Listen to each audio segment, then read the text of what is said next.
بسم اللہ الرحمن الرحیم۔ السلام علیکم دوستو، I am Areed Saleem, welcome to my YouTube channel Novel Orchard. کیسے ہیں آپ سب لوگ؟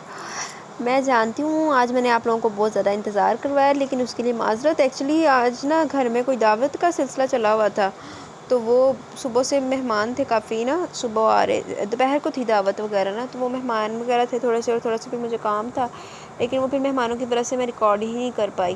تو حالانکہ میں نے رات کو آپ لوگوں کو بولا تھا کہ صبح ایپیسوڈ جلدی آ جائے گی، لیکن ٹائم نہیں لگ سکا۔ کل سے انشاءاللہ کوشش کروں گی کہ ٹائملی ایپیسوڈ اپلوڈ کر دوں، لیکن ابھی بھی آج بھی میں نے چھٹی نہیں ماری، ڈنڈی نہیں ماری۔ تو آئیے ہم سٹارٹ کرتے ہیں اپنا ناول کی سیکنڈ ایپیسوڈ، زندگی دھوپ تم گھنا سایہ، ریٹن بائی عفت سحر طاہر۔ لیکن اس سے پہلے اگر آپ نے چینل کو سبسکرائب نہیں کیا تو سبسکرائب کر لیں اور ساتھ بیل آئیکن پریس کر لیں۔ اور یہ ناول جو ہے ہم پڑھ رہے تھے، یہ لو آفٹر میرج بیس پہ ہے اور 2-3 کپلس کی سٹوری ہے۔ تو آئیے اس کی سیکنڈ ایپیسوڈ ریڈ کرتے ہیں۔ So let start our second episode. کیا بات ہے بھائی جان، آج کل گھر میں آپ کا دل بہت کم لگ رہا ہے، کوئی نیا دوست بنا لیا؟ نگینہ نے ہراس کو تیار ہو کر کمرے سے نکلتے دیکھ کر چھیڑا تو وہ گڑبڑا سا گیا۔ نہیں تو دوست تو سبھی وہی پرانے ہیں، وہ قدرے سنبھل کر بولا۔ تو پھر روزانہ کہاں نکل جاتے ہیں؟ کہاں آپ کہہ رہے تھے کہ گھر میں وقت گزارنے آیا ہوں اور اب آپ کو فرصت ہی نہیں ملتی کسی کے پاس بیٹھنے کی۔ شبینہ بھی بہن ہی کا پرتو تھی، جرا کرنے والے انداز میں بولی تو وہ کرسی گھسیٹتا ان کے پاس برآمدے میں ہی بیٹھ گیا۔ جھوٹی، دوپہر کے کھانے سے لے کر رات گئے تک ہم سب مل کر بیٹھتے ہیں، بس یہ 3-4 گھنٹے ہوتے ہیں جو میں ادھر ادھر کھا کے گزارتا ہوں۔ کیا فائدہ پٹرول پھونکنے کا، وہ بھی بیکار میں۔ نگینہ نے ناک بھون چڑھائی۔ اوفو، اب تم دونوں کیا چاہتی ہو؟ ہر وقت تمہارے گھٹنوں سے لگا بیٹھا رہے۔ رشیدہ بیگم یقیناً ان کی بحث پل کے بیجا اور فضول بحث سن کر ہی کمرے سے آئی تھی، سرزنش کرنے لگی۔ لو جی، بھلائی کا تو زمانہ ہی نہیں ہے، میں نے تو یوں ہی پیار کے مارے کہہ دیا۔ نگینہ فوراً خفا ہو گئی اور موٹے موٹے آنسو آنکھوں میں بھر گئے۔ چلو جی، ایک تعداد ڈرامے باز بھیڑا میں نڈیا کہ زہر لگ دیا نا۔ لو جی، جن کی محبت میں شوہر کی نافرمان بن رہی ہوں انہیں کوئی فرق نہیں پڑتا، 2 وقت کا کھانا ہی ہے نا، وہاں کیا اور یہاں کیا، میں تو آپ کی محبت میں یہاں رہ رہی ہوں تھی۔ ہائے ایدہ دی محبتہ مینوں نہیں پسند۔ احراز نے بیچارے نے محبتہ نے ماریا جانا، ان باجی نوں کہا، باجی جی تسی جاؤ گھر جا کے اپنے شوہر دا 2 وقت دا دماغ تے 2 وقت دا کھانا بھی کھاؤ۔ احراز بوکھلا کر رہ گیا۔ ارے یہ مطلب نہیں تھا میرا، تم جب تک جی چاہے یہاں رہو، میں تو تمہارا گھر ڈسٹرب ہونے کے خیال سے کہہ رہا تھا۔ گھر نہیں، بڑھیا ڈسٹرب ہو رہی ہوگی، میں سب سمجھتی ہوں، وہ دفتن چمک کر بولی۔ اس کی ساس مرجان مرنج قسم کی عورت تھی، مگر شوہر کی سرچڑی ہونے کی وجہ سے نگینہ نے ساس سے خواہ مخواہ کا بیر ڈال رکھا تھا۔ نگینہ، بری بات ہے، بڑوں کو ایسا نہیں کہتے۔ وہ پھر سے خود کو سمجھانے سے نہیں روک سکا۔ اس کا تو دماغ خراب ہو گیا ہے، رشیدہ بیگم نے ناگواری سے نگینہ کو دیکھتے ہوئے کہا تو وہ منہ پھلا کر بیٹھ گئی۔ وہ احراز کی طرف متوجہ ہوئی۔ تم جاؤ جہاں جا رہے تھے، ایسی فضول بحث میں پڑ کے وقت ضائع کر رہے ہو۔ احراز شکر کرتا وہاں سے نکل گیا۔ امی آپ بنا حد کرتی ہیں بس، نگینہ نے احراز کے جاتے غصے سے کہا تو وہ بھی اسی کے انداز میں بولی۔ اور تم دونوں جو جونک کی طرح سے چمٹ گئی تھی وہ، جوان اولاد کو یوں شتر بے مہار نہیں چھوڑنا چاہیے۔ یہ بات اس باری کے بچے کو سمجھاؤ جو پہلے سے سر جھکائے بیٹھا ہے، اس پر ڈنڈا لے کے چڑھ دوڑنے کا کیا مطلب ہے؟ آپ بات نہیں سمجھ رہی۔ نگینہ نے کچھ کہنا چاہا مگر وہ سختی سے بولی، بات کو تم لوگ سمجھو اور اچھی طرح سے سمجھو۔ انہوں نے کہنا شروع کیا اور دونوں بہنیں ہمہ گوش ہو گئیں۔ اس نے تیسری مرتبہ کلائی پر بندھی گھڑی پر ٹائم دیکھا، چھٹی ہوئے 15 منٹ ہو گئے تھے اور کوئی رکشہ کوئی ٹانگا نہ مل رہا تھا۔ اس وقت سبھی وین اور رکشے اسکول یا کالجز کے بچوں اور لڑکیوں کو لے جا رہے ہوتے تھے، اس لیے اس علاقے میں کوئی سواری ڈھونڈنا رانیہ کو روزانہ ہی پہاڑ لگتا تھا۔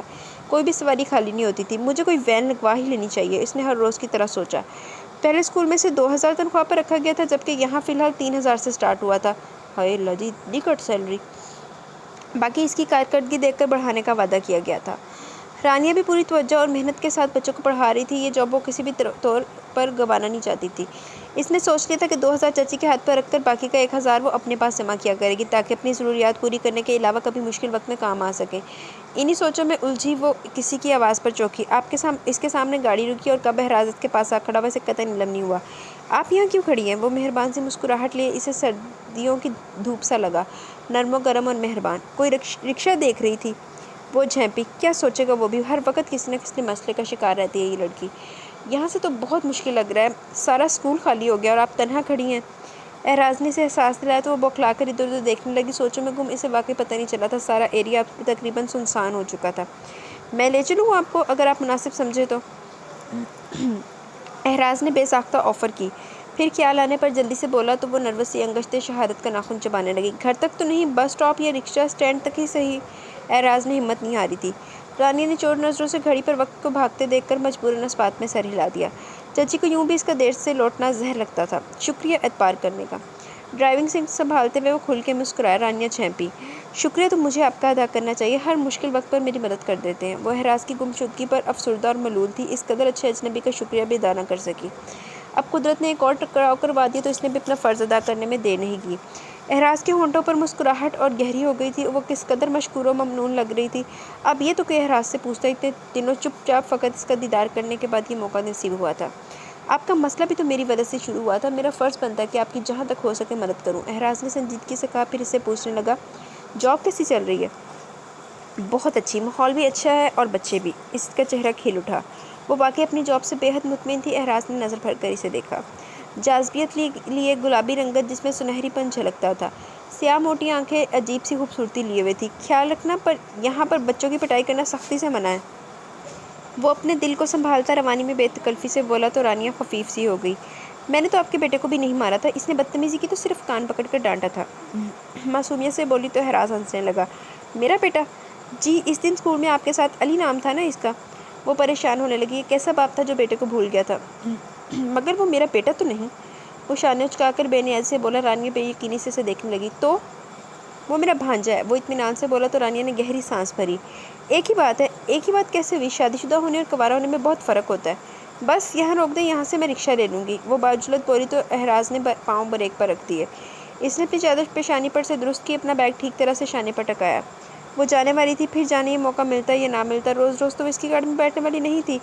جادو بھری سیاہ آنکھیں اعراز کی طرف اٹھی تو ان میں ممنونیت کا تاثر تھا۔ میری بہت خواہش تھی آپ سے ایک بار ضرور ملاقات ہو تاکہ میں آپ کا شکریہ ادا کر سکوں۔ دوبارہ شاید آپ سے مل نہ پاؤں۔ آپ کا بہت شکریہ اعراز، آپ اس دنیا کے بہت مخلص اور اچھے انسانوں میں سے ہیں۔ ان آنکھوں میں اترتی نمی اور آواز میں آنسوؤں کی گھلاوٹ اعراز کے دل کے تمام کواڑوں کو کھولتی چلی گئی۔ اگر یہ اچھا آدمی آئندہ بھی آپ سے ملنا چاہے تو؟ وہ بے اختیار پوچھنے لگا۔ رانیہ نے شرمندہ ہو کر پلکیں جھکائیں۔ یہ میرے اختیار میں نہیں، اور نہ ہی چچا کے گھر میں یہ سب پسند کیا جاتا ہے۔ آپ کے والدین؟ اعراز نے سوالیہ نظروں سے اسے دیکھا تو اس کے چہرے پر کرب چھا گیا۔ وہ ہوتے تو شاید میں اتنی لاچار و بے بس نہ ہوتی۔ آپ مجھے اس پرنسپل کے آفس میں ڈانٹ کھاتے اور آج یہاں رکشے کا انتظار کرتا نہ دیکھتے۔ میں اپنے چچا کے پاس رہتی ہوں۔ I am sorry. وہ اس کے دکھی ہونے پر نادم ہو گیا، مگر وہی کافی حقیقت کھل کے سامنے آئے گی۔ یہ جواب آپ کی ضرورت ہے؟ مجبوری، وہ بے ساختہ بولی، پھر پلٹ کر گاڑی کا دروازہ کھولنے لگی۔ رانیہ! وہ بلا ارادہ اسے پکار بیٹھا، یوں لگا جیسے وہ گاڑی سے نہیں اس کی زندگی سے نکل جانے والی ہو۔ رانیہ نے چہرہ موڑ کر اسے دیکھا۔ اگر میں یہ ملاقات زندگی بھر کے لیے چاہوں تو؟ وہ بے حد سنجیدہ تھا۔ رانیہ کا دل تھمنے لگا۔ ایک قطعی اجنبی شخص جسے وہ 2 ملاقاتوں سے بڑھ کر جانتی نہیں تھی، اور یہ جرأت، مطلب کہ اگر میں اپنی امی کو تمہارے ہاں بھیجوں شادی کا پرپوزل لے کر تو؟ وہ بہت امید سے پوچھ رہا تھا۔ رانیہ کے وجود میں سنسناہٹ سی دوڑ اٹھی۔ وہ دلربا سا شخص، وہ تو روزانہ یوں ہی سڑکوں پارکوں میں ملاقات کا سمجھ رہی تھی، مگر یہاں تو ہر کھاتا صاف رکھنا چاہتا تھا، چاہت پر حرف آنے نہیں دینا چاہتا تھا۔ وہ ہونک سی اسے دیکھتے ہوئے بولی، آپ کو میرا گھر معلوم ہے؟ اس کی جانب سے کسی کڑے جواب کے منتظر اعراز کی ہنسی نکل گئی۔ تمہیں کیا معلوم سنگ دل لڑکی، پورے 1.5 ہفتے سے تمہارا اسکول اور گھر کے چکر لگا رہا ہوں۔ مگر وہ یہ بات دل میں ہی سوچ سکا، ابھی وہ اسے خواہ ہراساں نہیں کرنا چاہتا تھا۔ وہ میں معلوم کر لوں گا، بس تمہاری اجازت چاہیے۔ وہ دلچسپی سے اس کی سرخ پڑتی رنگت دیکھتے ہوئے بولا تو محجوب سی اس بات میں سر ہلا کر تیزی سے نیچے اتر گئی۔ اعراز اس کے پیچھے اترا، رکشہ روک کر اسے رانیہ کی منزل مقصود بتائی اور کرایہ ادا کر دیا۔ یہ مت کرے پلیز، میرا انتظار کرنا، اعراز نے نگاہوں میں اس کی صورت جذب کرتے ہوئے مدھم لہجے میں کہا تو اسے دیکھتے ہوئے رکشے میں بیٹھ گئی۔ الوداع میری ہم نفس، الوداع۔ وہ تاحد نظر رکشے کو دیکھتا رہا۔ آج سکندر حیات نہیں، آج قیامت گھر لوٹی تھی۔ گھر میں داخل ہوتے ہی جس طرح دھاڑتے ہوئے انہوں نے عادل کو پکارنا شروع کیا، اس سے آسیہ بیگم کا دل دہل کر رہ گیا۔ خوفزدہ نظروں سے انہوں نے اپنی دونوں بیٹیوں کو دیکھا۔ فرحین نے ان کا ہاتھ تھپتھپایا۔ کچھ نہیں ہوگا امی، یہ عادل بھائی کا مسئلہ، انہیں ہینڈل کرنے دیں۔ آپ صاف کہہ دینا کہ آپ کو اس معاملے کا کچھ علم نہیں۔ وہ اتنے آرام سے کہہ رہی تھی جیسے یہ کوئی بات ہی نہ ہو۔ واقعی وہ اسی قدر بے خوف اور بہادر تھی۔ روشین دل ہی دل میں قرآنی آیات کا ورد کرنے لگی۔ آسیہ، آسیہ کہاں مر گئی ہے جاہل عورت! وہ زخمی شیر بنے ہوئے تھے۔ جاہل تھے آپ! آسیہ بیگم خود کو سنبھالتی کمرے سے باہر نکلی تو غیظ و غضب کے عالم میں انہی پر الٹ پڑے۔ کدھر مرے ہوئے ہیں سب؟ جنازے نکل گئے کیا سب کے؟ خدا نہ کرے، کیسی باتیں کرتے ہیں آپ؟ وہ ماں تھی، تڑپ اٹھی۔ میں سب سمجھتا ہوں، سب سمجھتا ہوں میں، انہوں نے دانت کچکچائے۔ یہ صرف بیٹے کی بدماشی نہیں، ماں بھی مکمل شامل ہے اس میں۔ وہ کہیں سے بھی مہذب اور پڑھے لکھے شخص نہیں لگ رہے تھے، اور جاہل ہی لگ رہے ہیں۔ کیا بات ہو گئی ہے؟ آسیہ بیگم کو ان سے نگاہ ملانا دشوار ہو گیا۔